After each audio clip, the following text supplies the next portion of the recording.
ओम नमः शुद्धेभ्यः। ओम नमः शुद्धेभ्यः। ओम नमः शुद्धेभ्यः।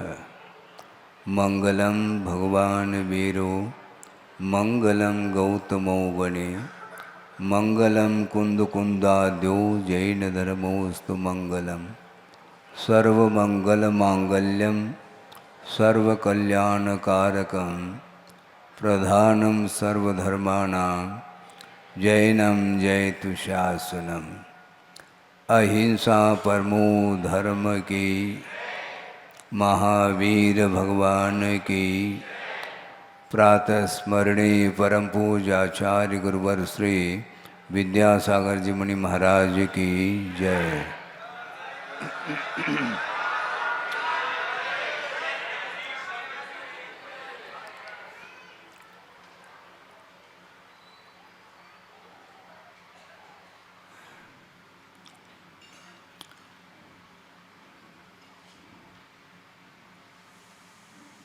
गुरुदेव हमेशा श्रमण संघ के लिए संबोधित करते रहे। हमेशा क्यों करते रहे, यह विचारणीय है। हमेशा इसलिए करते रहे क्योंकि बार बार आगम के आधार से स्वरूप का परिज्ञान कराना पड़ता है। एक बार स्वरूप का परिज्ञान होने के बाद भी बहुत जल्दी वह ज्ञान वह विषय विस्मृत हो सकता है। और विस्मृत होने में कारण यही है कि भिन्न भिन्न क्षेत्रादि के निमित्त को लेकर के कर्म अपना प्रभाव डालता रहता है। कर्म प्रभाव डालता रहता है, इसका आशय भी यही है कि वह प्रभाव नहीं डालता, हम प्रभावित होते रहते हैं। क्योंकि प्रभाव डालने वाला जड़ नहीं हो सकता, वह कर्म जड़ है और वह प्रभाव डाल रहा, यह केवल कथन पद्धति है। हम प्रभावित हो रहे हैं इसलिए कहने में आता है कि वह प्रभाव डाल रहा है। इसलिए वस्तु के माध्यम से बंद नहीं होता। बंद के लिए वस्तु एकमात्र नॉमिनल है, निमित्त के रूप में उपस्थित हो सकता है।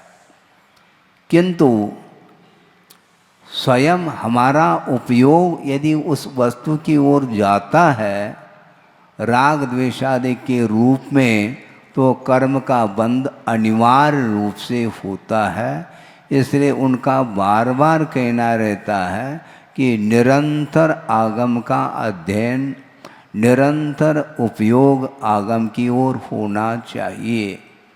एक क्षण के लिए भी आगम का आधार लेकर के मान लो हम बैठ जाते हैं तो निश्चित रूप से हमारा मन उसी ओर जाता है जो अनादिकाल से संस्कारित है। मोहजन्य संस्कार हमेशा समय समय पर वह आपको प्रभावित करते रहते हैं। प्रभावित करते रहते का अर्थ हम प्रभावित होते रहते हैं, क्योंकि यह स्वभाव जैसा बन चुका है। स्वभाव जैसा इसलिए कहा जा रहा है क्योंकि वह विभाव भी स्वभाव ही माना जाता है। एक स्वभाव होता है और एक विभाव स्वभाव भी होता है। इसलिए इस विषय को रख रहा हूँ। जो बाहर के कुछ विद्वान भी आए हैं ऐसा लग रहा है, जिनको आपने अभी अभी निवेदन किया है कि 2 व्यक्ति बाहर से आए हैं, तो हमने सोचा उनको ही निमित्त बना करके विषय रखा जाए तो ज़्यादा उपयुक्त रहेगा। क्योंकि एक विद्वान यदि आगम के अनुरूप इस विषय को ग्रहण कर लेता है तो उनके माध्यम से कईयों के लिए वह विषय प्राप्त हो सकता है। हाँ, क्योंकि एक आपने दीपक जलाया है तो उसी दीपक के माध्यम से कई दीपक जल सकते हैं। इसलिए आज हम उन्हीं को निमित्त बना करके कुछ विषय देना चाहते हैं, क्योंकि गुरुदेव हमेशा श्रमण संघ के लिए संबोधित करते रहें और हमेशा इसलिए करते रहें कि क्योंकि कितना भी वह प्रौढ़ साधक क्यों न हो, निश्चित रूप से भिन्न भिन्न निमित्तों को लेकर के जो वातावरण निर्मित होता है उससे वह प्रभावित हो सकता है, पॉसिबिलिटी है, संभावना है। इसलिए उन वातावरण से वह प्रभावित न हो और हमेशा आगम के आधार से उसका उपयोग जो है अपने आत्मा में लीन होने के लिए तत्पर हो जाए। इस पवित्र उद्देश्य को लेकर के निरंतर वो शिष्यानुग्रह कुशले, शिष्यों के ऊपर अनुग्रह करने में वह कुशल रहे हैं। मैं ये विषय बनाना चाह रहा हूँ और गुरुदेव ने जो विषय रखा है उसी को मैं रिपीट कर रहा हूँ। हाँ, केवल दोहराता रहा हूँ क्योंकि उन्होंने कहा दोहराते रहो। दो राह पर नहीं चलना, दोहराना है मैं। हाँ, राह तो एक ही पकड़ना किंतु दोहराना है। राह अनेक नहीं होते हैं, राह अर्थात पथ होता है, वह पथ अर्थात मार्ग एक ही होता है, वह सन्मार्ग माना जाता है। उस राह को तुम लोगों ने पकड़ा है, अब बार बार आगम को दोहराते रहो तो निश्चित रूप से आप पथ से च्युत नहीं हो पाओगे, क्योंकि पटरी के नीचे वह व्यक्ति आता है जो दोहराता नहीं है। अनुप्रेक्षा, अनुप्रेक्षा के माध्यम से ही संवर भी होता है और निर्जरा भी होती रहती है। आप क्या चाहते हैं? संवर चाहते हैं कि निर्जरा? संवर चाहते हैं क्या आश्रव? आश्रव नहीं चाहते ना, तो संवर चाहते हैं। संवर के ऊपर श्रद्धान करो, 7 तत्वों में संवर तत्व आता है और संवर तत्व के ऊपर जिसकी आस्था मजबूत हो जाती है वह निश्चित रूप से संवर के लिए जितने भी साधन सामग्री है उसी का वह आलम्बन लेता रहता है। इसलिए अनुप्रेक्षा का आलम्बन निरंतर लेना चाहिए। और एक बहुत अच्छा उन्होंने प्रसंग दिया था, उसको मैं आपके सामने रख रहा हूँ। एक श्रमण है जिसने अध्यात्म पद का आलम्बन लिया है और उसके आलम्बन से वह ध्यान अथवा सामायिक कर रहा है। बहुत विशुद्धि बढ़ चुकी है, विशुद्धि की चरम सीमा कह दें तो कोई अन्योक्ति नहीं, किंतु अगले दिन उसी अध्यात्म पद का आलम्बन लेकर के वह ध्यान अथवा सामायिक कर रहा है, विशुद्धि बढ़ नहीं पा रही है। अब प्रश्न ये उठता, विकल्प ये मन में आता है कि अध्यात्म पद के आलम्बन से विशुद्धि बढ़ती है क्या कुछ और आलम्बन लेने से विशुद्धि बढ़ती है? अध्यात्म का सहारा लेते हैं उसके माध्यम से ही विशुद्धि बढ़ेगी, यदि बढ़ेगी तो। किंतु समय समय पर भिन्न भिन्न अनुभाग शक्ति को लेकर के कर्म उदय में आते रहते हैं, इसलिए उस अध्यात्म पद का प्रभाव उपयोग के ऊपर नहीं पड़ पाता, इसलिए विशुद्धि में कमी आती चली जाती है। इसलिए निरंतर मुहुर्मुहुर् चिंतनम पुनर्पुनर्चिंतनम इति अनुप्रेक्षा, ऐसा कहा। महाराज आप एक ही बात को दोहराते रहते हैं। हम दोहराने के लिए गुरुदेव की आज्ञा है, उनकी आज्ञा का ही तो मैं पालन कर रहा हूँ। आपका यदि मन लगता है तो ठीक है, नहीं है तो बीच बीच में चुटकुले की आवश्यकता तो आपको पड़ेगी, क्योंकि उसके बिना आपका मन लगता नहीं है। जहाँ पर थोड़ा सा रागांश आ जाता है, राग का पुट होता है, तो बहुत जल्दी आपको वह भोजन रुचता है, रुचिकर लगता है। तो इसीलिए आपकी भूमिका अलग है, श्रवण की भूमिका अलग है। उसको क्या बोलते हैं? कैप्सूल है, कैप्सूल। वो उसमें जो दवाई है वो बहुत कड़वी है, और उसको यदि लेना है तो शुगर कोटेड करने की आवश्यकता पड़ती है। उसके माध्यम से वह आराम से उस दवाई को वो लेता है। इसीलिए जिसको अध्यात्म हजम नहीं होता है, उसके लिए थोड़े बहुत मनोरंजन की भी आवश्यकता पड़ती है, किंतु मनोरंजन खुराक नहीं है। भोजन के माध्यम से पेट भरता है, और उसको पचाने के लिए सौंफ आदि की आवश्यकता पड़ती है। जिसने भोजन ही नहीं किया और शुरुआत में ही यदि मान लो सौंफ लेना चाहता है, तो उस सौंफ को हम सौंपना नहीं चाहते। हाँ, उसकी क्या उपयोगिता है?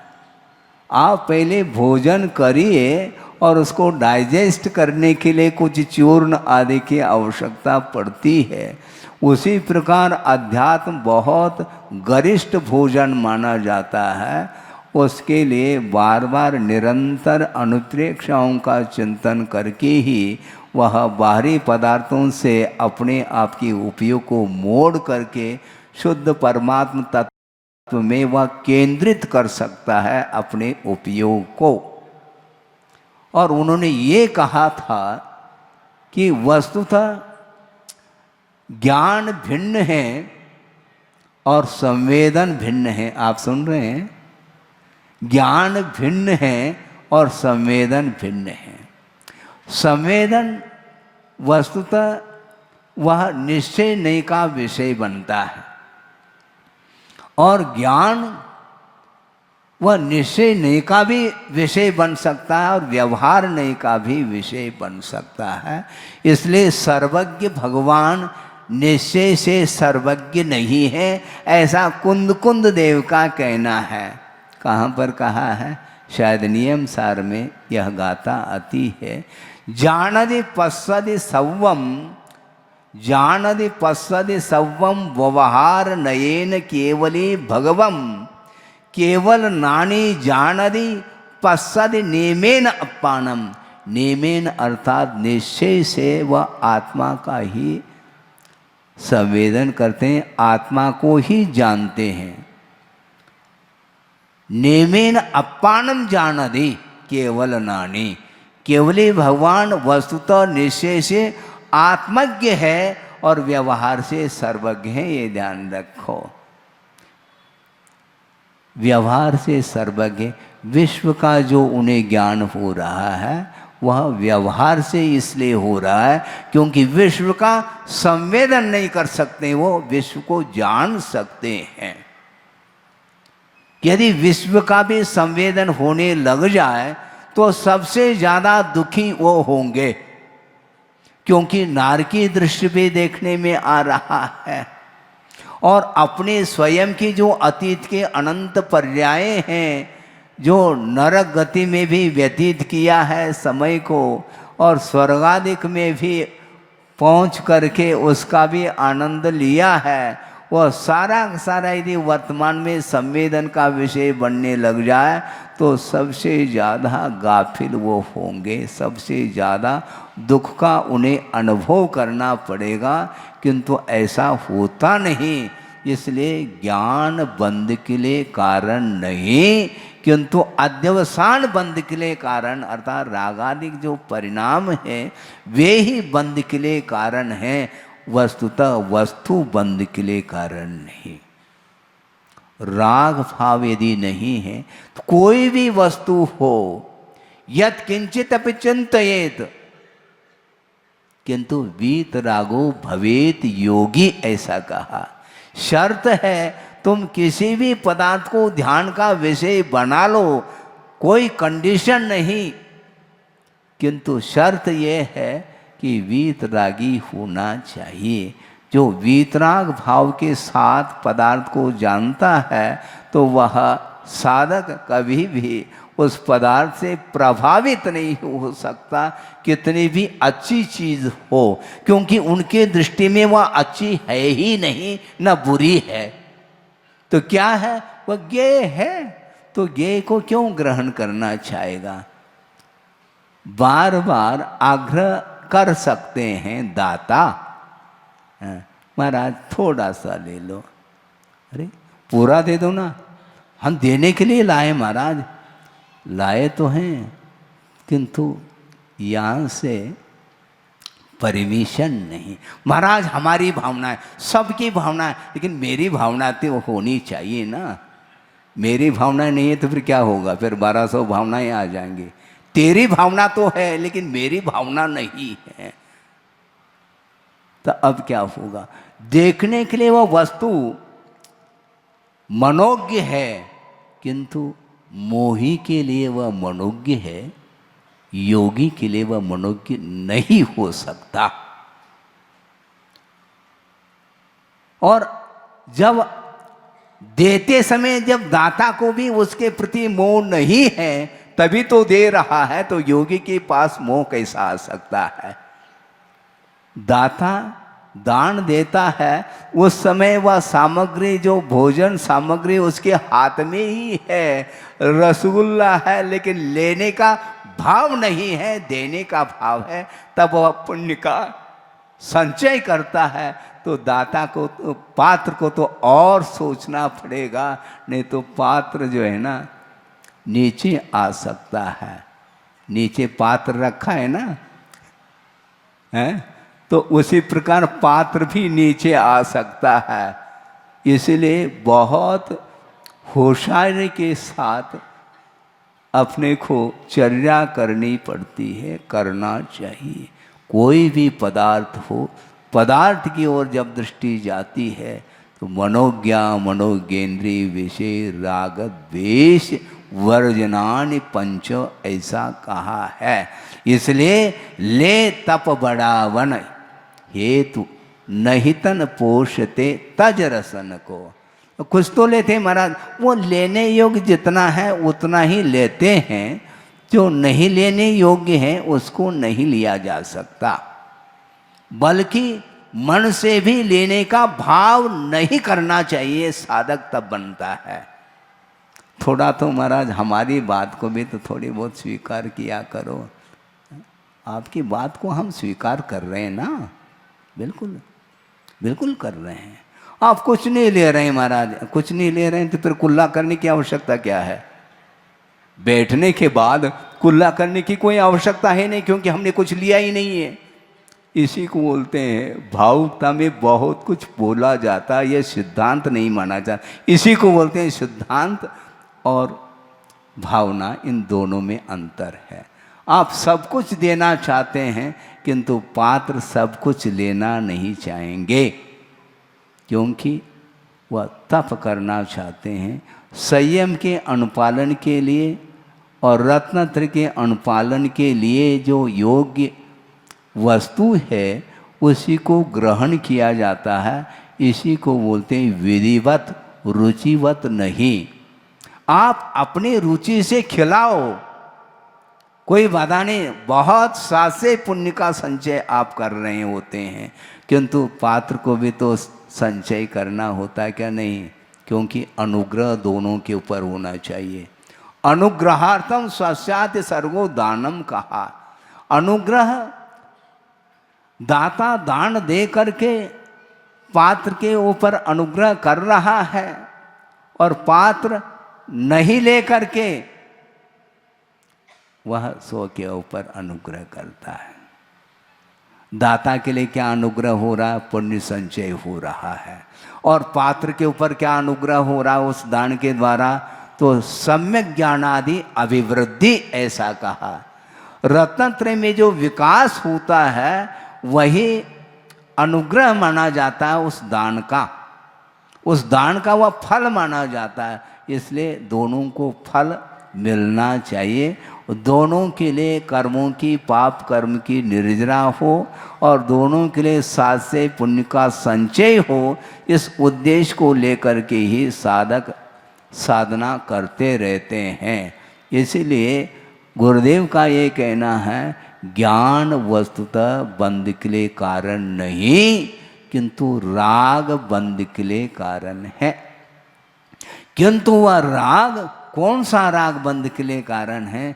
धर्मानुराग बंध के लिए कारण नहीं, किंतु विषयानुराग बंध के लिए कारण होता है।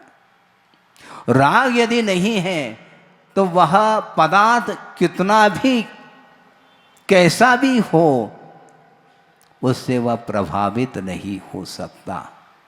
इसलिए भीतरी जो कर्म है उस कर्म के उदय से ही वह संसारी प्राणी गाफिल होता है। एक उदाहरण दिया था गुरुदेव ने, देखो दो व्यक्ति है, दोनों के लिए क्षेत्र एक ही है, भिन्न भिन्न क्षेत्र नहीं। एक ही क्षेत्र पर दो व्यक्ति बैठे हैं और एक बंधन का अनुभव कर रहा है और एक बंधन का अनुभव नहीं कर रहा है। ऐसा कौन सा उदाहरण है? उन्होंने हाँ, उदाहरण ये दिया था, जेल में कैदी भी होता है और जेलर भी होता है। बंधन का अनुभव कौन करता है? कैदी करता है, क्योंकि वह अपराधी है, इसलिए उसको बंधन में डाला गया है। वह उच्छृंखल था, इसलिए उसके लिए बेड़ी की आवश्यकता है। किंतु उसी स्थान पर वह जेलर बैठा है, किंतु वह बंधन का अनुभव नहीं करता। दूसरा उदाहरण क्या है? दे दें? दूसरा उदाहरण दे रहा हूं।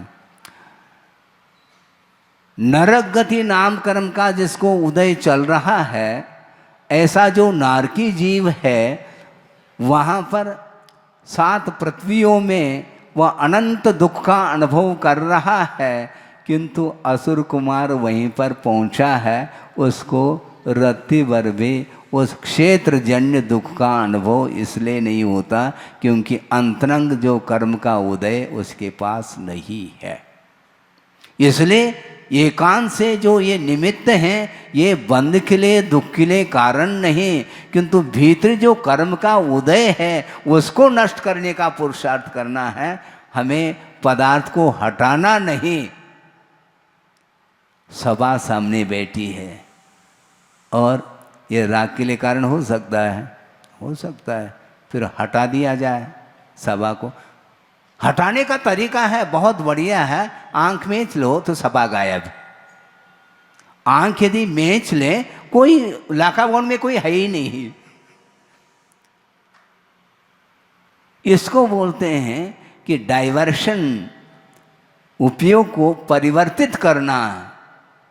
यहाँ तक कहा आचार्यों ने, जो प्रौढ़ साधक होता है वह किसी भी पदार्थ का अवलोकन कर ले फिर भी वह बंध से मुक्त रहता है।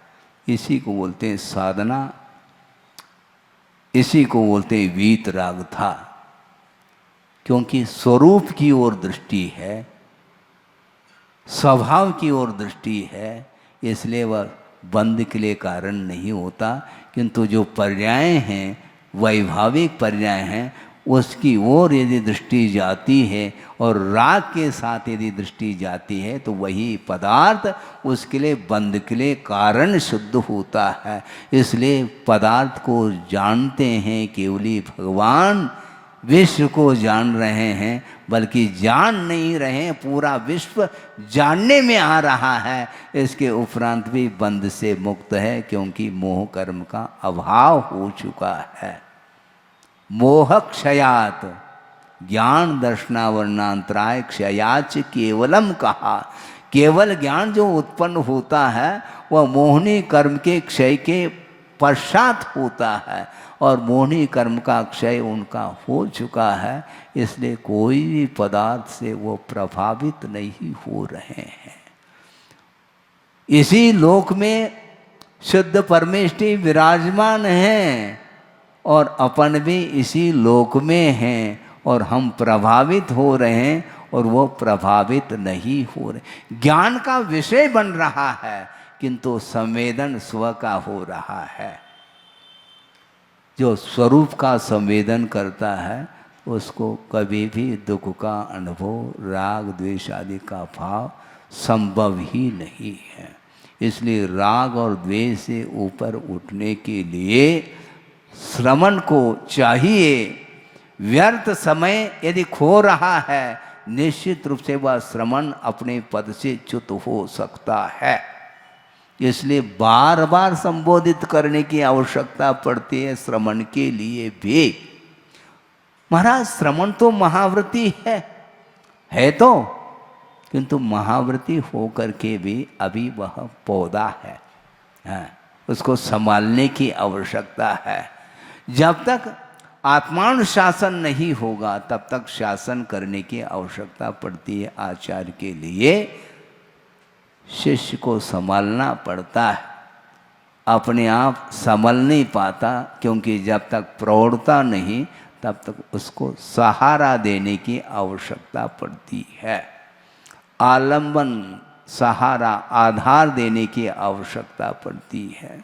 गोद का लड़का है, वह गोद का सहारा चाहता है और उसी में पलेगा वो, जब तक वह शिशु है, जब तक वह लड़का है। महाराज आपके सामने हम सब लड़के हैं, नहीं ये गलत है, ये व्यवहार ठीक नहीं। यदि इस प्रकार कहोगे तो 90 साल का कोई व्यक्ति है तो उसका 70 साल का लड़का है, 20 साल का अंतर लेकर के चल रहे हैं हम। तो ऐसी स्थिति में पिता कौन और पुत्र कौन पहचानना मुश्किल हो गया। संभव है 70 साल का वह लड़का जिसका शरीर जो है क्षीण हो रहा है, और 90 साल के जो पिताजी है उनका शरीर अभी भी हो सकता है, पुष्ट हो सकता है। तो कौन पिताजी है, कौन बालक है, कौन पालक है, इसको पहचान करना मुश्किल हो जाएगा। क्या करोगे? इसलिए बालक नहीं आप, क्योंकि जो तर्क करता है वह बालक नहीं हो सकता है। ध्यान रखो, लिख के रखो आप। महाराज हम तो बालक हैं आपके सामने, इसका अर्थ हमारे सामने बालक है, दूसरे के सामने पालक है आप। पक्की बात है, तभी तो आप दूसरे का पालन कर रहे हो, आप संचालन करते हैं, मंच का नहीं। मंच का तो आप कर ही रहे हैं, किंतु संतान का, परिवार का भी संचालन आपके हाथ में है, किसी दूसरे के हैंडओवर नहीं है वो परिवार, आप नियंता है। तो इसका अर्थ आपके पास वह कला, वह क्षमता आई है, दायित्व जो है आपके अंदर आया है, तभी आप पालन कर रहे हैं। इसलिए आचार्यों का ये कहना है, जब तक आत्मा के ऊपर अनुशासन नहीं है तब तक आचार्य का सहारा लेना अनिवार्य सिद्ध होता है, लेते हैं। इसलिए ज्ञान वस्तुतः बंध के लिए कारण नहीं, किंतु राग ही बंध के लिए कारण है। इसलिए श्रवण पद को अंगीकार करने के उपरांत राग कम होना चाहिए, ये उनका बार बार कहना रहता है। बहुत जल्दी, अभी हमने कहा था ना, वही अध्यात्म पद जिसके माध्यम से विशुद्धि इतनी बड़ी थी, किंतु दूसरे दिन वह विशुद्धि डाउन क्यों हो गई? टेम्परेचर डाउन क्यों होता है? कभी बढ़ता है, अप डाउन क्यों होता है? क्योंकि भीतरी जो कर्म हैं भिन्न भिन्न अनुभव को लेकर के उदय में आते हैं, भिन्न भिन्न निमित्तों को लेकर के, उस समय वह अध्यात्म पद भी उसके लिए प्रभावकारी सिद्ध नहीं होता। इसलिए द्रव्य क्षेत्रादि को हमेशा सावधानी के साथ रहो। ऐसे स्थान को चुनो, ऐसे क्षेत्र को चुनो जहाँ पर संयम का अनुपालन अच्छे तरीके से हो सके। इसलिए गुरुदेव ने लगभग 51 चातुर्मास कहाँ पर हुए? बुंदेलखंड में हुए। तालियां बज गई, क्योंकि बुंदेलखंड के प्रति राग आपका है बना हुआ। बुंदेलखंड में क्योंकि सात्विक वह क्षेत्र है। महानगरी में चले जाएं तो स्वयं का तो हित हो सकता है, किंतु शिष्यों का क्या होगा? जो छोटे छोटे पौधे हमने लगाए हैं उनका वहाँ पर क्या होगा? छोटा पौधा है और लू लपट लग जाए, वह उसमें झुलस जाएगा, फिर वह राख राख हो सकता है। इसलिए उसको उस स्थान पर ले जाना चाहिए जहाँ पर अनुकूल वातावरण हो। तो उन्होंने अच्छे क्षेत्र, सिद्ध क्षेत्र आदि में ही चातुर्मास आदि किए हैं और इतना विशाल जो संघ का निर्माण किया है, ये सारा सारा परिणाम अब सामने देखने को मिल रहा है। इसलिए शुरुआत में जो साधक होता है, जिसके अंदर अनुभव नहीं, प्रौढ़ता नहीं, उसके लिए बहुत अनुकूल वातावरण क्षेत्र आदि में रहना उपयुक्त रहता है। नहीं है तो निश्चित रूप से वह वातावरण उसको प्रभावित कर सकता है। इसलिए संवेदन और ज्ञान में बड़ा अंतर है। संवेदन पर का नहीं होता, ज्ञान स्व का भी होता है, पर का भी होता है। ज्ञान अतीत का भी होता है, अनागत का भी होता है, किंतु संवेदन मात्र स्व का होता है और वर्तमान का होता है। अतीत अनागत का संवेदन संभव नहीं है। यदि अतीत का भी संवेदन होने लग जाए तो बहुत कठिनाई होगी। कठिनाई ये होगी, मान लो जिसका त्याग हमने किया है वह ज्ञान का विषय बन गया, तो संवेदन होने लग गया, तो फिर क्या होगा? पालन कैसे करेंगे? कर पाएंगे क्या? नहीं कर पाएंगे। संयम का पालन कैसे करेंगे? संवेदन वर्तमान का ही होता है, यह सम्यक एकांत है। मान लो एक्सीडेंट के माध्यम से पैर टूट गया, फ्रैक्चर हो गया और उसको 15 दिन, महीना भर, 2 महीना यथा योग क्या चढ़ा उसके पर? प्लास्टर। और उसके बाद फिर धीरे धीरे वह ठीक हो गया और चलने लगा, बल्कि वह दौड़ने लगा। किंतु दौड़ तो लगा रहा है, ज्ञान तो उसके पास है कि एक्सीडेंट के माध्यम से मेरा पैर टूट गया था, काफ़ी वेदना हुई थी, हो नहीं रही, वेदना हुई थी, इसका ज्ञान है उसको। किंतु संवेदन वर्तमान में यदि होने लग जाए तो दौड़ नहीं लगा सकता। इसलिए संवेदन और ज्ञान में जमीन आसमान का अंतर है। इसलिए आचार्य कहते हैं कि स्वसंवेदन के लिए पर पदार्थ के प्रति जो दृष्टि बार बार जाती है, उसको अपने ही पुरुषार्थ के माध्यम से उसको नियंत्रित करना होता है। उसके बिना कभी भी विशुद्धि, उसके बिना कभी भी शांति मिल नहीं सकती है। विशुद्धि कैसे बढ़ाएं महाराज? किसी ने कहा कि महाराज आजकल पुण्य पतला हो रहा है। पतला हो रहा है, उसको गाढ़ा कैसे करें? पुण्य को गाढ़ा कैसे करें महाराज? तो पाप को पतला कर दो।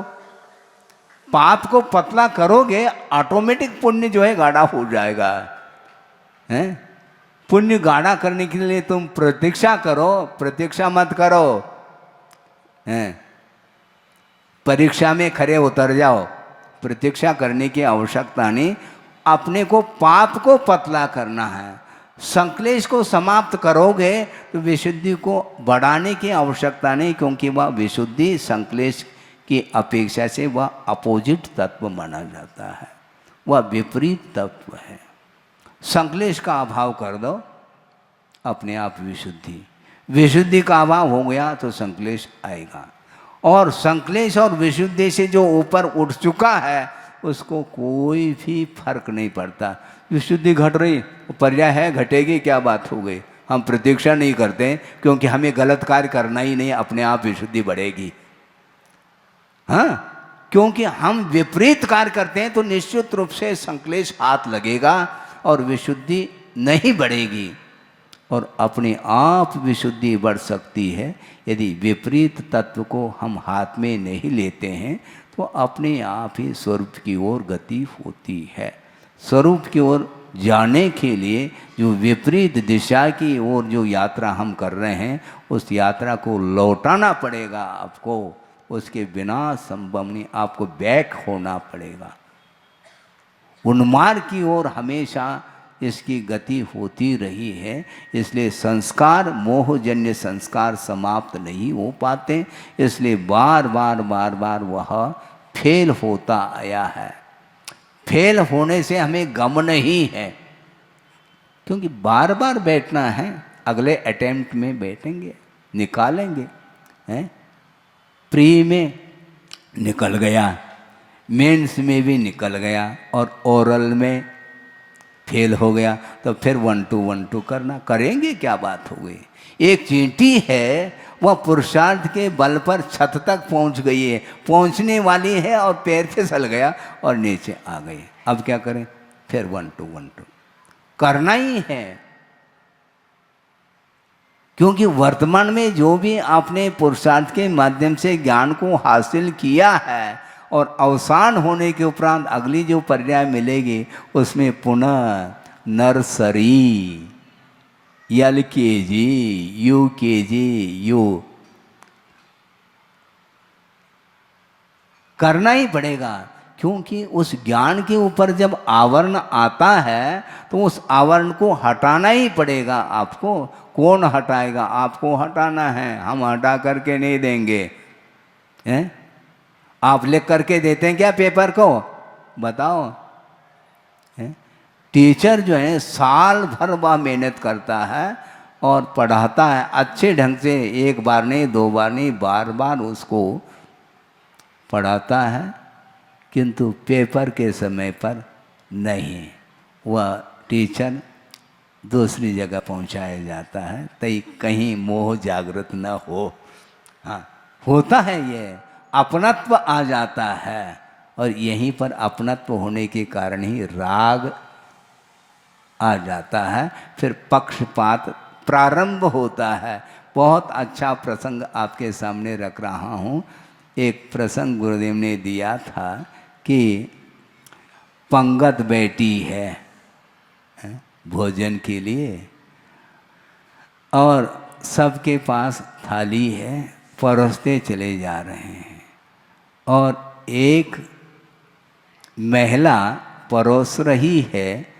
क्या परोस रही है, घी, अठप्रहरी सुगंधित घी परोस रही है, और वो पंक्तिबद्ध वह परोसती चली जा रही है चम्मच से, और अपना पति देखने में आ गया।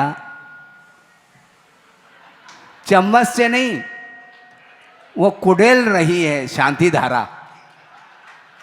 ये क्या है, ये यही राग है, यही अपनत्व है। बाकी सबके लिए तो चम्मच, आधा आधा चम्मच, हाँ ठीक है, ज़्यादा घी नहीं है, और पति के सामने पूरा। ये क्या होता है, ये राग होता है। तो इसी प्रकार वह टीचर पढ़ाता तो है, किंतु पेपर लिख करके नहीं दे सकता। यदि लिख करके देगा तो उस छात्र का विकास संभव नहीं है। इसलिए गुरुदेव हमेशा कहते हैं, ये ध्यान रखो, हमेशा अवलंबन की बात करता है, अवलंबन नहीं, स्वावलंबन भी होना सीखो। जब तक पौधा है तो सहारा दे देंगे और मोटिवेट भी कर लेंगे, किंतु वेट बढ़ गया तो मोटिवेट फिर नहीं किया जा सकता, ये ध्यान रखो। जब प्रौढ़ता आती है तो उसको कहीं भी भेज दो। यत किंचित अपि चिंतयेत कहा आचार्यों ने, किसी का भी चिंतन कर लो, तुम कर्म की निर्जना कर सकोगे, क्योंकि तुम्हारे अंदर वह क्षमता आ चुकी है। स्वरूप की वो गति जिसकी हो गई है, वह कोई भी पदार्थ देखने में आ जाए तो वह पश्यन् अपि न पश्यति करता, देखता हुआ भी नहीं देख रहा है। सामान्य इसी को बोलते हैं। और विशेष विशेष ही आपको गाफिल करता है। सब जीव है, बस जीव मात्र का बोध हो तो ठीक है। ये अमीर शुरू हो गया, यही तो विशेषण आ गए। जीव कहे तो कोई विशेषण नहीं है, और विशेषण जोड़ेंगे ये मुक्त है, ये संसारी है, शुरू हो गया। हाँ, किंतु जीव तो जीव है, वहां तक हमें पहुंचना है, यह अलग वस्तु। किंतु जीवत्व के अपेक्षा से, महासत्ता के अपेक्षा से कोई भी अंतर नहीं है, तभी राग द्वेष से हम ऊपर उठ पाएंगे। ये सब जीव हैं। जीव मात्र के प्रति सत्वेश मैत्रीम कहा। और जीव होते ये तो सामान्य हो गया, ये पुरुष हैं और ये महिला वर्ग हैं, डिवाइड हो गया। अब क्या करेंगे? और वो महिला दीनहीन अनुभव कर सकते हैं, क्योंकि उनके पास पुरुषत्व नहीं है। शुरू हो जाता है, हमारे पास पुरुषत्व है तो ज़्यादा अहम भाव ना करो, क्योंकि सप्तम पृथ्वी का जो फाटक है वह पुरुष ही खोलता है, महिला नहीं खोल सकती। ध्यान रखो, सातवें पृथ्वी जाने की क्षमता महिला वर्ग में नहीं, पुरुष वर्ग में है। अब क्या करेंगे? मोटिवेट हो गया, अब ये दीनहीन होने लगे। दीनहीन नहीं होना, ये ध्यान रखो। सप्तम पृथ्वी जाने की क्षमता भी तुम्हारे अंदर ही है, और मुक्त होने की भी क्षमता तुम्हारे अंदर है, ये ध्यान रखो। ये वस्तुत स्थिति है। ये योग्यता का ही मूल्यांकन किया जा रहा है, किसी को दीनहीन होने की आवश्यकता नहीं है। एक व्यक्ति का इतना पतन हुआ है, किंतु वह पतित होकर के भी उसी का उत्थान भी हुआ है। यशोधर मुनि महाराज के ऊपर उपसर्ग किया, कौन ने किया? चेलना ने नहीं है ना? चेलना ने तो उपसर्ग दूर किया है, बहुत बड़ा कार्य किया है, और उपसर्ग करके उसका पतन हुआ है और सप्तम पृथ्वी का बंद कर दिया। लेकिन अब चेलना ने उपसर्ग को दूर कर लिया, और यशोधर मुनि महाराज जब ध्यान से निवृत्त होते हैं तो दोनों खड़े देखने को मिलते हैं, और दोनों ने नमोस्तु कर लिया। तो दोनों के प्रति समान रूप से धर्म वृद्धि का आशीर्वाद दिया उन्होंने। इसको बोलते हैं श्रमणत्व। वैर नहीं है श्रेणी के प्रति, ये ध्यान रखो। और उपसर्ग चेलना ने दूर कर दिया, इसलिए उसके लिए 2 बार आशीर्वाद दे दें, गलत बात, ऐसा नहीं। उसके लिए ज़्यादा मुस्कान के साथ दे दें, हैं? ऐसा कुछ है नहीं, क्योंकि वर्तमान में दोनों की परिणति एक सी है। श्रेणिक जिसने उपसर्ग किया था कर नहीं रहा वर्तमान में, एट प्रेजेंट, क्योंकि उपसर्ग किया था यह ज्ञान का विषय हुआ है, किंतु संवेदन किसका कर रहा हूँ? मैं उपसर्ग का संवेदन कर रहा हूँ क्या वर्तमान में? नहीं, वर्तमान में तो बिल्कुल दोनों समान हैं। अब सोचो, अनर्थ किया था श्रेणिक ने, संक्लेश परिणाम के साथ उपसर्ग किया। यहाँ तक गुरुदेव के मुख से सुना कि 500 जो खुंकारने वाले शेर के समान दहाड़ने वाले जो श्वान अर्थात कुत्ते थे, उनको छोड़ा था। किसने? श्रेणिक ने। यशोधर मुनि महाराज ध्यान में हैं और परिक्रमा करके वो सब बैठ गए। अब क्या होगा? बड़ी मुश्किल। और सुनने सोचा अब हमारा कुछ हो नहीं पाया, और एक बड़ा सर्प को मार करके उनके गले में डाल दिया। इसके उपरांत भी ओम शांति, जोर से नहीं बोल रहे हैं वो, हाँ, भीतर ही भीतर समझ रहे हैं ये कर्म का उदय है। नो कर्म के निमित्त से कर्म अपना फल देता है, इसलिए नो कर्म का इसमें दोष नहीं, कर्म का दोष है। क्योंकि पाप हमने संचय किया पाप का, इसलिए वो उदय में आ रहा है, आएगा। किसी न किसी निमित्त से वह कर्म फल दे करके जा रहा है। इस प्रकार वो सोच रहे हैं, विपाक विषय धर्म ध्यान में लीन हैं, वो प्रैक्टिकल पेपर दे रहे हैं वो। और इसके बाद होता क्या है, श्रेणिक ने सोचा अरे ये क्या हुआ मेरे द्वारा अनर्थ, महान अनर्थ हुआ भगवान, ये अज्ञान का फल है। अब मुझे ज्ञान प्राप्त हो गया आपके माध्यम से। इस प्रकार वह अपनी निंदा गरहा आलोचना कर रहा है। उसके माध्यम से 33 सागर की जो आयु बंधी थी वह सब अपकर्षित होता होता होता घटता घटता घटता 84,000 वर्ष रह गया। और वह बूंद के समान है सागर के सामने। और इतना ही नहीं, और केवली श्रुत केवली की अथवा तीर्थंकर के पाद मूल में उसने क्या किया, सम्यक्त को प्राप्त कर लिया और सम्यक्त को क्षायिक के रूप में परिवर्तित कर दिया और तीर्थंकर प्रकृति का बंध भी कर लिया। इतना सारा सारा कार्य किसने किया, श्रेणिक ने, चेलना ने क्या किया, उपसर्ग को दूर किया। इतना महान कार्य किया, बिल्कुल पक्की बात है। किंतु सिद्धांत की ओर दृष्टि रखेंगे तो दर्शन मोने की क्षपना वह चेलना नहीं कर सकेगी। तीर्थंकर प्रकृति का बंध चेलना नहीं कर सकेगी। ये महाराज ये तो पक्षपात हो रहा है। एक ने तो उपसर्ग कर लिया और उसको क्षायिक सम्यक उत्पन्न हो रहा है, तीर्थम प्रकृति का बंध हो रहा है। ये सब मामला क्या है, ऐसा लगता है ये सब पक्षपात है।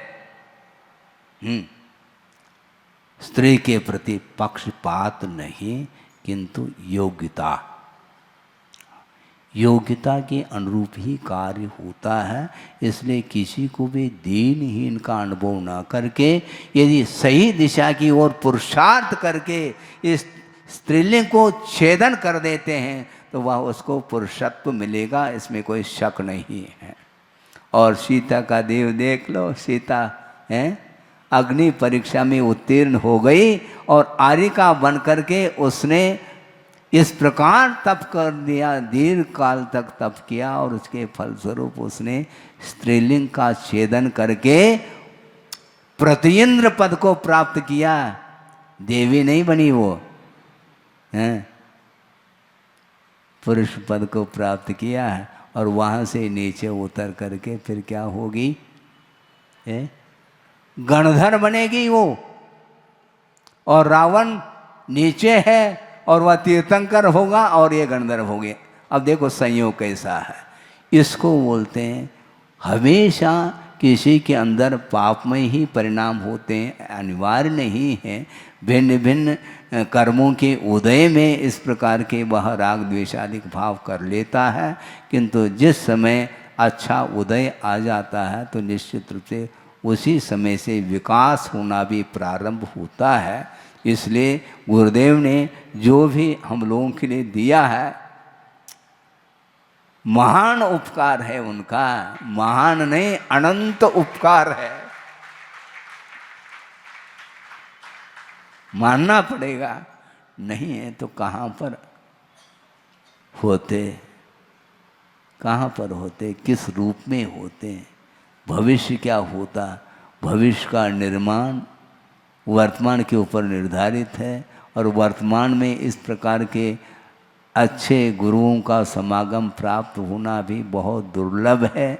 और प्राप्त हो गए और उनके माध्यम से विकास हो रहा है। इसलिए गुरुदेव का ये कहना है कि श्रवण पद को अंगीकार तुमने कर लिया, बहुत बड़ा काम कर लिया, किंतु इसकी सुरक्षा मेरे ऊपर निर्धारित नहीं, तुम्हें स्वयं अपनी पद की रक्षा करनी पड़ेगी। व्रतों की, रत्नत्रय की रक्षा स्वयं के द्वारा ही होती है।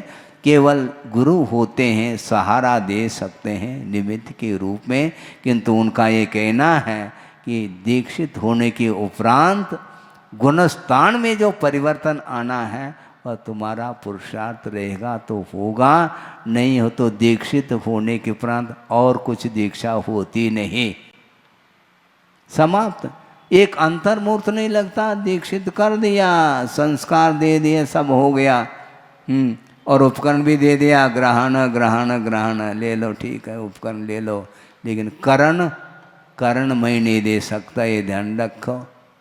करण तो तुम्हारे परिणाम हैं, इसलिए अपने परिणामों को संभालने के लिए बार बार उन्होंने पुरुषार्थ किया है। अपने मौलिक समय निकाल करके बाहर प्रवृत्ति में आकर के कल्याण करने के लिए तत्पर रहे, और इसके उपरांत भी यदि हम कल्याण नहीं कर पाएंगे तो हमसे और कोई भी अभागा सिद्ध नहीं होगा। सब कुछ दे दिया उन्होंने, अब देने के लिए बचा क्या है? पूरा मुख में ग्रास ही दे दिया, अब क्या शेष रहा? चरवण तो करो तुम, क्या मैं ही चरवण करूं क्या? ऐसा होता नहीं। इसलिए उपादान को भी ध्यान में रख करके आगम के अनुरूप प्रवृत्ति करोगे तो निश्चित रूप से विशुद्धि बढ़ेगी। विश्वास रखना चाहिए। श्रद्धान में कमी लाओगे तो कभी भी विकास नहीं हो सकता। चारित्र के माध्यम से जो विकास होता है वह भी श्रद्धान के बल पर ही होता है। इसलिए अपने श्रद्धान को मजबूत बनाइएगा, क्योंकि आपके लिए भी वातावरण अच्छा मिल रहा है कि नहीं? क्योंकि गुरुदेव ने भेजा है, उनकी आज्ञा का पालन मुझे करना है। यहाँ 4 व्यक्ति भी बैठेंगे तो मैं छोड़ूंगा ना, ये ध्यान रखो। हाँ। इस लाखा भवन में लाख व्यक्ति बैठ जाए तो हम प्रवचन करें, गलत बात है। हम कमानिया पर करें, कोई आवश्यकता नहीं कमानिया पर जाने की है। हमारा लक्ष्य है 4 व्यक्ति भी है तो हमारी दुकान चलेगी, भरपूर चलेगी। और 4 ही चाहिए, 5 ही चाहिए, पांडव होना चाहिए हमारे लिए, कौरव की कोई आवश्यकता नहीं।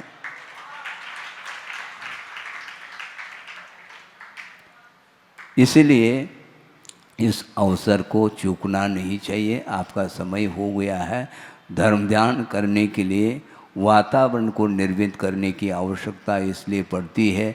आप लोग सारे प्रौढ़ हैं, समझदार हैं, किंतु छोटे छोटे बच्चों के ऊपर संस्कार जो आएंगे वह आप लोगों के माध्यम से आएंगे, क्योंकि बच्चे आपके पास रहते हैं, आपकी गोद में रहते हैं, यहाँ पर नहीं आते। वह हैं यहाँ आते क्या? ले आते हैं, ढोक दे बेटा, वो तब देता है वो ढोक बेटा है, और वो ढोक देता है लेकिन वह पिताजी की ओर ही देखता रहता है। ऐसा ही होता है। इस प्रकार संस्कार आप लोगों को डालना चाहिए।